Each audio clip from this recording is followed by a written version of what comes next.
एक वो एक दिन ही अलग था जिसमें मतलब पूरे जीवन को ही चेंज कर दिया उस एक मुलाकात ने, पहली मुलाकात में।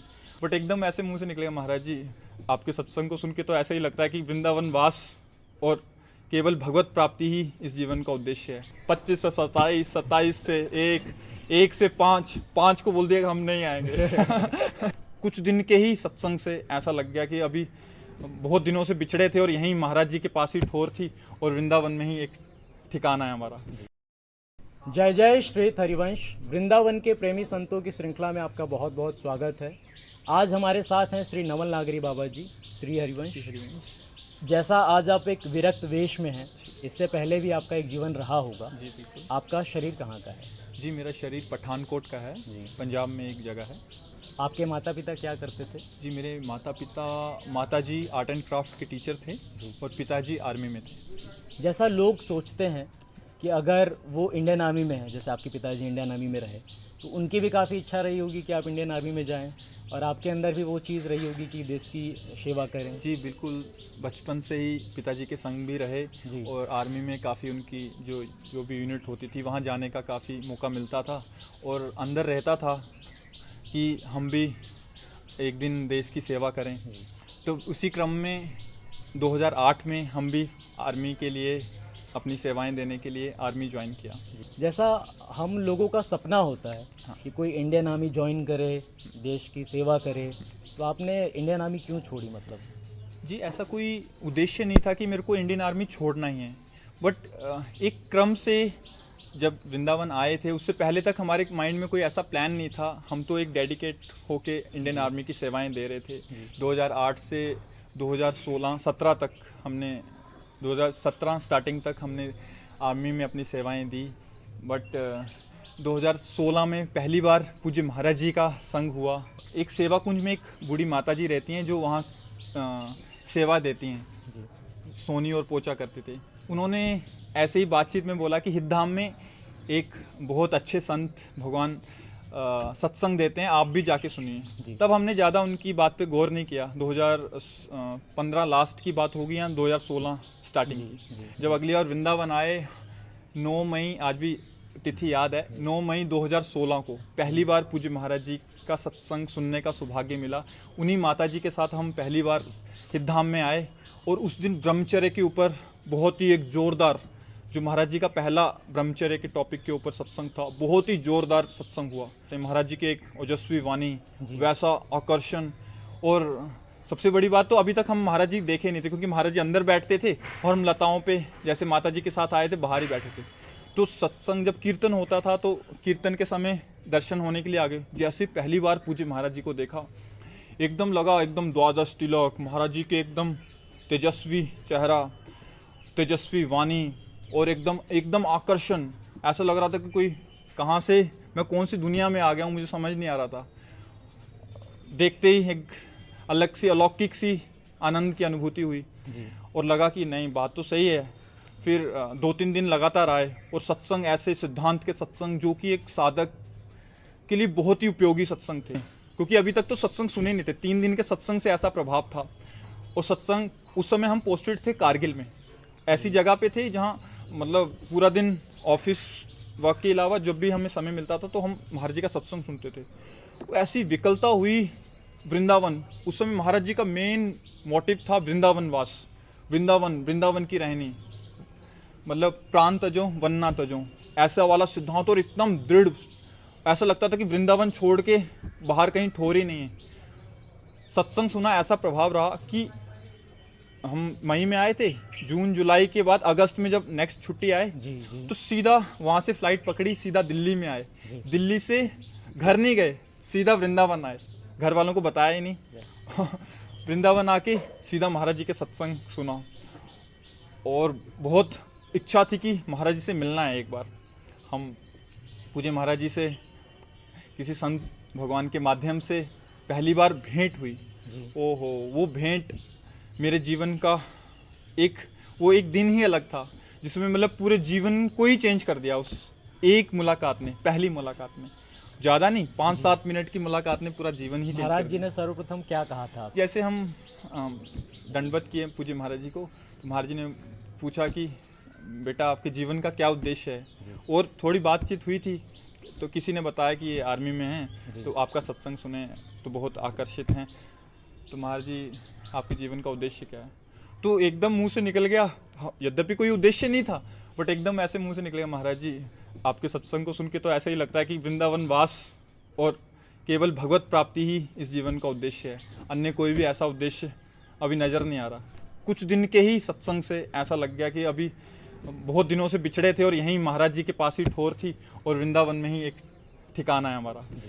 तो समय व्यतीत होता गया, फिर से अक्टूबर में हम यहाँ आए, तो हम ज़्यादा उस समय संत जन नहीं थे। हितधाम में ही पूज्य महाराज जी रोज़ शाम को राधा वल्लभ जी जाते थे प्रसाद पाने के बाद, तो 2-4 संत जन ही थे तब। तो कृपा करके हम भी साथ पीछे चल लेते थे, दर्शन करके आते थे, और उनका रात का संग मिला। रात को कुछ समय चरण सेवा का सौभाग्य प्राप्त हुआ, क्योंकि इतने जने थे ही नहीं।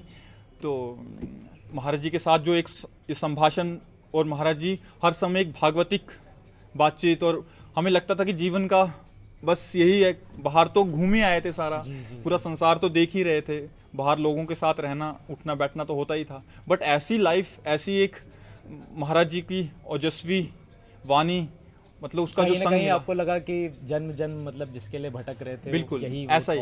उसके बाद तो और ज़्यादा आग लग गई कि नहीं अभी तो रहना ही नहीं है, और ज़्यादा संग हुआ।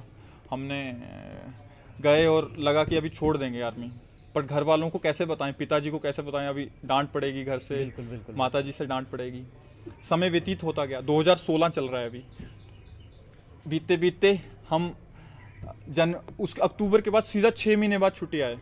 वहाँ जाके हमने बोला कि हम नौकरी नहीं कर रहे, तो हमने काफ़ी एप्लीकेशन वगैरह लगाया, बट सब ने बोला कि नहीं अभी तो 3-4 साल 5 साल की और रह गई है, तो आप नौकरी तो कर ही लीजिए, सरकारी नौकरी ऐसे मत छोड़िए, पेंशनेबल सर्विस है आपकी, तो पेंशन लेके फिर जैसे रहना होगा आप रहिए। काफ़ी सारे इंटरव्यू वगैरह वहाँ हुए, बट किसी ने छोड़ा नहीं। फिर लास्ट में बोला तो कहाँ जाना है, हमने बोला हमें मथुरा ही रहना है। तो उन्होंने बोला तेरी मथुरा पोस्टिंग करा देते हैं, तो मथुरा पोस्टिंग उन्होंने करा दिया। जैसे मथुरा उन्होंने पोस्टिंग करा दिया, अभी हमारी मार्च में हम छुट्टी आए कि ठीक है मथुरा तो पोस्टिंग आ ही गया है, अप्रैल में ज्वाइनिंग करेंगे लास्ट तक, और मार्च में हम 17 मार्च 2017 जी घर में बोले कि हम 2 दिन के लिए वृंदावन जा रहे हैं। माता जी को लग गया था थोड़ा थोड़ा डाउट कि ये कहीं गड़बड़ करेगा लग रहा है, बट हमें कोई ऐसा आभास नहीं था। हमने सोचा कि ठीक है हम वापस आ जाएंगे 2-3 दिन उधर रह के। तो हमने 21 तारीख की फिर से बैक रिजर्वेशन करा ली, और 17 तारीख को हम यहाँ आ गए।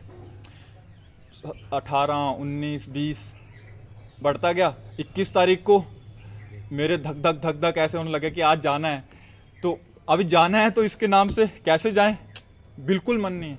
फिर हमने सोचा कि 1 महीने की छुट्टी तो आई है, तो घर में फ़ोन किया कि हम 2 दिन बाद और आएंगे, किसी कारणवश हम 2 दिन और यहाँ रहेंगे। उन्होंने बड़ी मुश्किल से माने, कह रहे क्या रखा है अभी घर में आओ, ये है वो है। तो 23 तारीख की रिजर्वेशन करा लिया तत्काल में।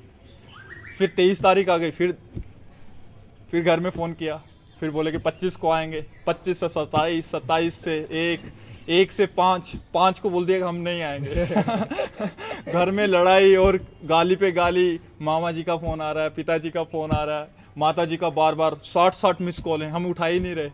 उनको लग गया कहाँ चले गया, क्या हो गया इसको। और हमारी यहाँ बुरी हालत, महाराज जी का वृंदावन नहीं छोड़ना, और वृंदावन की ऐसी रहनी और ऐसी दिनचर्या महाराज जी के साथ, जो हम सोचते थे, जो हम पढ़ते थे, वैसी दिनचर्या पूज्य महाराज जी की थी। सुबह महाराज जी 3 बजे 3:30 बजे यमुना जी जाना, हम भी साथ साथ चलना। एक लगता था हम कौन सी दुनिया में आ गए हैं, जो एक हम लाइफ जी रहे थे उससे एकदम हटके लाइफ, और इतना आनंद। पूरा दिन महाराज जी के साथ परिक्रमा, महाराज जी के साथ यहाँ महाराज जी का सत्संग हो रहा है, महाराज जी का उच्चिष्ट मिल रहा है, तो बहुत ही आनंददायक वो दिन निकले।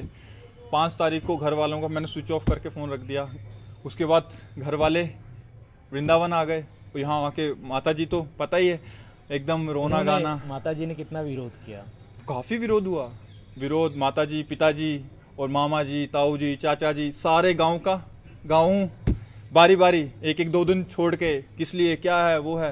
बट पूज्य महाराज जी के संग से उस समय पता नहीं, शायद उनकी ऐसे संकल्प था, श्री जी की ऐसी कृपा थी कि सब लग रहा था कि सब ये झूठा है, क्योंकि ऐसा सत्संग का महाराज जी ने चश्मा चढ़ा दिया। क्या बोलते थे घर वाले आप? हाँ, घर वाले कह रहे थे कि ठीक है तेरे को भजन करना है, तू घर में आ जा, घर में आता जाता रहे, नौकरी कर रहा है, तू अभी मथुरा पोस्टिंग आएगी यहीं, हम भी तेरे साथ आएंगे, काफ़ी प्रलोभन आए माया के कि हम भी तेरे साथ रहेंगे, यहीं तू घर बना ले, हम भी तो, बट पता नहीं कैसे छोड़ना, जैसे आपने पूछा था कि सब कैसे छोड़ दिया, हमने बिल्कुल कोई ऐसा संकल्प ही नहीं था कि हम छोड़ेंगे, आर्मी छोड़ेंगे, क्या होगा, ठीक, वो अपने आप होता चले गया, केवल संत महापुरुषों की कृपा से सब कैसे अपने आप संभव हो छूट गया। सब कैसे छूट गया, हमें वो भी नहीं पता कि हमें ऐसा करेंगे ऐसा नहीं करेंगे, केवल महाराज पूज्य महाराज जी के संकल्प से। आपके घर वालों ने ऐसा नहीं कहा कि हम मर जाएंगे तुम्हारे बिना? बिल्कुल, नहीं जी ये पाएंगे, सब हुआ, सुसाइड सब कर हुआ, लेंगे। काफी श्राप लगे हम, तू कभी सुखी नहीं रहेगा, ये है वो है, बट आपको सच्ची बात बताएं, आज 2016 से 2017, आज 2022 चल रहा है, जी। जो माता पिता, जो पारिवारिक जन एक बार भी वृंदावन आते नहीं थे, उनको पता नहीं था, आज कम से कम वो 60-70 बार वृंदावन आ चुके हैं। हर 2 महीने 1 महीने में उनका चक्कर लगता रहता है, वृंदावन आते हैं। अभी पिछली बार जब आए थे वो कह रहे थे कि तुम अच्छे रहे, उस संसार से निकल गए, मतलब वहाँ रहना, वो तो जान ही रहे हैं उस लाइफ को। और पूज्य महाराज जी का सत्संग, क्योंकि हम यहाँ रहते हैं तो चिंतन तो कहीं ना कहीं रहता ही होगा, पूज्य महाराज जी का सत्संग सुनने से उनके हृदय में भी परिवर्तन शुरू हो गया है। वो कह रहे थे कि हम भी वृंदावन वास करेंगे, पिछली बार आए थे यहाँ ढूंढ रहे थे अपना घर वगैरह, यहाँ हम रहेंगे। तो देखो कैसी महापुरुषों की कृपा, जैसे पूज्य महाराज जी और संत जनों के मुखारविंद से सुना है कि 21 पीढ़ियाँ तर जाती हैं। हम तो प्रकट में देख रहे हैं, जो मामा जी, चाचा जी, फूफा जी कभी नहीं आए थे, वो कम से कम 20 बार आके यहाँ मिल चुके हैं। वृंदावन महिमा अमृत में पूज्य महाराज जी के श्रीमुख से सुनते थे कि एक बार जो वृंदावन आ जाए वो नरक नहीं जाता। यहाँ बिहारी जी के दर्शन, राधा वल्लभ जी के दर्शन, राधा रमन जी के दर्शन, यहाँ पग पग पर, एक एक पग पर अश्वमेध यज्ञ का फल मिलता है और कोटि अश्वमेध यज्ञ का फल मिलता है। कितने वर्ष हो गए आपको कि आप वृंदावन से बाहर नहीं गए? जी 2017 में, जैसे हमने बताया, मार्च 2017 जी। से हम स्थायी रूप से पूज्य महाराज जी की कृपा से ही वृंदावन वास कर रहे हैं, आगे भी वही संभालेंगे। उन्हीं के संकल्प से, उन्हीं की कृपा से ये जीवन यात्रा यहाँ तक पहुँची, उन्हीं का संग मिला, उन्हीं का सब एक देखा जाए तो पूज्य महाराज जी का संग से ही सब परिवर्तन संभव भी था। और अगर उनका संग, भले हम वृंदावन वास करते, अगर पूज्य महाराज जी का संग, श्री जी की कृपा नहीं होती तो हम कभी भी यहाँ टिक नहीं सकते थे। ठीक है, हमारे अंदर संकल्प हो सकता था शायद कि चलो हम वृंदावन वास करेंगे, अपना उद्धार करेंगे, बट जिस मार्ग में, जिस उपासना में उन्होंने हमें जोड़ दिया, वो मतलब अतुलनीय है, उसकी कहीं भी कथन नहीं कर सकते, हमारे जिव्या से हम उसका वर्णन नहीं कर सकते। कैसी कृपा का अनुभव हो रहा है और हम कैसे बताएं। जैसे पूज्य महाराज जी कभी अपने सत्संग में कहते हैं, जन्म जितायो, वैसे जीत गए और आगे भी वही जिताएंगे जैसा भी है। आज उनकी कृपा से वैसे चल रहे हैं, आते हैं उतार चढ़ाव, इस मार्ग पे चलने पे भी आते हैं, काफ़ी पूज्य महाराज जी के संग से उनसे डांट भी पड़ता रहता है, बट केवल उनके शासन से इस मन तो है ही है, जैसे पहले मन था वही तो मन है। कैसे कैसे धीरे धीरे वो समय नहीं दे रहे इस मन को कि विषयों में जाए, यहाँ जाए, जहाँ कभी ऐसा चिंतन भी आता है तो उनका डर है, उनका शासन है कि पूज्य महाराज जी की डांट पड़ेगी। पूज्य महाराज जी की कृपा से ही ये संभव हो पाया है, जो हमारे एक संसारिक मोह माया से निकाल के उन्होंने वृंदावन वास दिया। उसके बाद 2016 से जो जैसी जीवन यात्रा आज 2022 तक चली, और कैसे कैसे वो लेके आए हैं वो तो मेरा हृदय जानता है और पूज्य महाराज जी जानते हैं, कैसे कैसे उन्होंने यहाँ तक पहुँचा दिया है। और इसकी भी चिंता नहीं है, क्योंकि उन्हीं की कृपा बल से ही बात कह रहे हैं कि इसी की भी चिंता नहीं है कि आगे कैसे निर्वाह होगा। वो सामर्थ्यशाली गुरुदेव भगवान है, सामर्थ्यशाली श्री जी हैं, वो कैसे ही आगे लेके जाएंगी, जैसे वो यहाँ तक लेके आए हैं, जैसे वो आगे रखें, श्री जी जाने, गुरुदेव जाने। श्री हरिवंश। श्री हरि। चित्त का परिवर्तन हो जाना ही सबसे बड़ा चमत्कार है। आज हमने बातचीत की श्री नवल नागरी बाबा जी से, जाना उनके जीवन के बारे में कि उनके जीवन का परिवर्तन कैसे हुआ, उनके चित्त का परिवर्तन कैसे हुआ, कैसे उनके घर वालों ने उनका विरोध किया और जो वही घर वाले आज उनके सपोर्ट में हैं, आज जो कहते हैं कि बेटा आपने बहुत अच्छा डिसीजन लिया और हम बहुत खुश हैं और अच्छा हुआ कि आप संसार में नहीं आए। ऐसे ही हम और संत भगवान के जीवन चरित्र को सुनेंगे, उनको समझने की कोशिश करेंगे, प्रेरणा लेने की कोशिश करेंगे कि कैसे हम भी इस भगवत मार्ग में आगे बढ़ सकते हैं। श्री सद्गुरुदेव भगवान को नमन। जय जय श्री हरिवंश। श्री राधा वल्लभ लाल की जय।